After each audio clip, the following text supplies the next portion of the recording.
पटेबो नया माल छौरी, नया साल में पटेबो नया माल छौरी।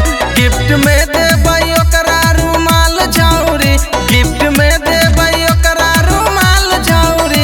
नया साल में पटेबो नया माल छौरी, नया साल में पटेबो नया माल छौरी गे।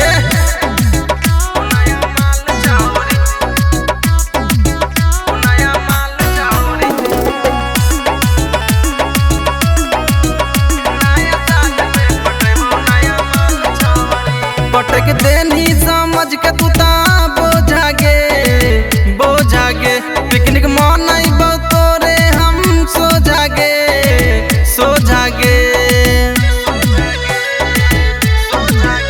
पटक देनी समझ के तू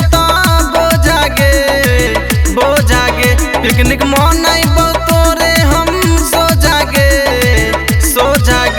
अपने आप के ले संभाल छौरी, अपने आप के ले संभाल छौरी। नया साल में पटेबो